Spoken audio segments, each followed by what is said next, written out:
रामपुर नामक गांव में हरिलाल नाम का एक आदमी रहता था। हरिलाल के दो बेटे थे, कुल्लू और सोनू।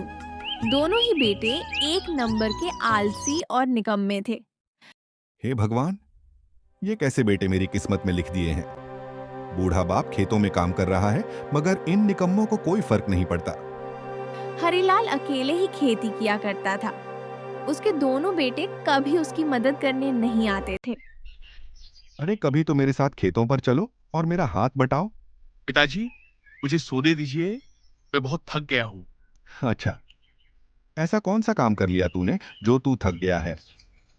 अरे पिताजी, कई घंटों से बैठे बैठे थक गया हूँ। अब सोने दीजिए मुझे। हे भगवान, क्या करूं मैं इसका। और तू सुन, तू तो चल खेत पर, बहुत काम है। नहीं पिताजी, बाहर बहुत ज्यादा धूप है, मैं तो बेहोश हो जाऊंगा। वैसे भी मेरी तबीयत ठीक नहीं है। सोए रहो घर में, मैं ही जाता हूँ खेत पर काम करने। हरिलाल कड़ी धूप में अकेले खेत पर काम कर रहा था। तभी वहाँ चंदू नाम का एक आदमी आता है। हरिलाल जी, इस कड़ी धूप में आप क्यों काम कर रहे हैं? आपकी उम्र अब इतनी धूप में काम करने की नहीं। क्या बताऊं चंदू, दोनों बेटे मेरी एक नहीं सुनते। जब भी काम करने को कहता हूं मना कर देते हैं। अब किसी ना किसी को तो काम करना ही होगा, तभी तो 2 वक्त का भोजन मिलेगा। ये तो बहुत बुरी बात है। अच्छा दीजिए, मैं आपकी मदद कर देता हूँ। इसी तरह हरिलाल पर दया करके गांव के लोग उसकी मदद कर दिया करते थे, मगर उसके दोनों बेटों को कोई फर्क नहीं पड़ता था। कुछ दिनों से हरिलाल की तबीयत खराब रहने लगी। भगवान, जल्दी से ठीक कर दीजिए, वरना कोई काम नहीं हो पाएगा। कुछ दिन बीत जाते हैं। अचानक एक दिन हरिलाल की तबीयत बहुत ज्यादा खराब हो जाती है। बेटा कुल्लू, सोनू, तुम दोनों मेरे पास आओ। जी पिताजी, बोलिए। बेटा, अब मुझे ऐसा लग रहा है कि मेरा अंतिम समय आ गया है। लगता है भगवान मुझे अपने पास बुला रहे हैं। मैं बस चाहता हूं कि मेरे जाने के बाद तुम दोनों अपनी जिम्मेदारी उठा लेना। अरे पिताजी, ये सब आप क्या कह रहे हैं? कुछ ही दिन में आप ठीक हो जाएंगे।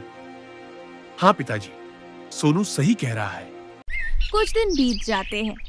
वह अपने बक्से में रखा सामान देखने लगता है। तभी दोनों बेटे आ जाते हैं। अरे पिताजी, आपकी तबीयत खराब है और इस वक्त भी आप इधर उधर कर रहे हैं। आराम कीजिए ना। कुछ घंटों के बाद ही हरिलाल की मृत्यु हो जाती है। अरे कुल्लू, सच में पिताजी चले गए। अब हम क्या करेंगे? अरे यार, ये तो मुझे भी नहीं समझ में आ रहा है। चलो पहले पिताजी का अंतिम संस्कार कर देते हैं। अंतिम संस्कार के बाद दोनों पहले की तरह आलसी बने रहते हैं। थोड़े ही दिनों में सारा पैसा खत्म हो जाता है। अरे सोनू, अब तो पैसे भी नहीं बचे, आगे हमारा क्या होगा? पता नहीं, कोई ना कोई उपाय तो निकाल ही लेंगे, लेकिन खेत पर काम करने नहीं जाएंगे। सही कहा भाई, हम काम नहीं कर सकते। बचपन से अब तक काम नहीं किया, अब क्या करेंगे? गांव में एक दिन कल्लू बाबा आते हैं, जो सबकी समस्या सुनते और उनका हल बताते थे। चलो कल्लू बाबा के पास चलते हैं। सुना है वो सबकी समस्या का हल बता रहे हैं। अभी तो सो रहा हूँ, शाम को चलते हैं। शाम के वक्त दोनों बाबा के पास पहुंचते हैं। प्रणाम बाबा जी, कृपया हमारी समस्या का हल बताइए। हाँ हाँ, बताओ बच्चों, क्या परेशानी है? बाबा जी, हाल ही में हमारे पिताजी की मृत्यु हो गई है। जब वो थे तो वही काम करते थे। अब तक हमने कभी कोई काम नहीं किया और आगे भी नहीं करना चाहते। हाँ बाबा, आप कोई ऐसा उपाय बताइए जिससे बिना काम किए पैसे मिल जाए। हम्म, बहुत बड़ी समस्या है। अच्छा, सोचता हूँ मैं क्या कर सकता हूँ। एक काम करो, कल मेरे पास आना, मैं कुछ सोच कर रखता हूँ। ठीक है बाबा जी, जैसा आप कहे।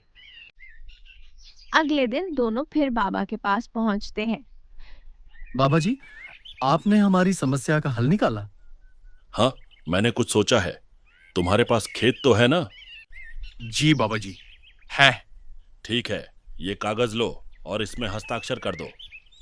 मैं तुम्हें हर महीने इतने पैसे दूंगा कि तुम्हें काम करने की कोई जरूरत नहीं पड़ेगी। क्या सच में ऐसा हो सकता है बाबा जी? हाँ हाँ, क्यों नहीं। लीजिए बाबा जी, हमने हस्ताक्षर कर दिए। अब अगले महीने आकर पैसे लेंगे। जरूर आना बेटा, जरूर। 1 महीना बीत जाता है। दोनों भाई फिर बाबा के पास पहुंचते हैं। बाबा जी, अब हमें पैसे दे दीजिए। बहुत तकलीफ में महीना गुजारा है। पैसे? कौन से पैसे? अरे बाबा, पिछले महीने तो आपने वादा किया था।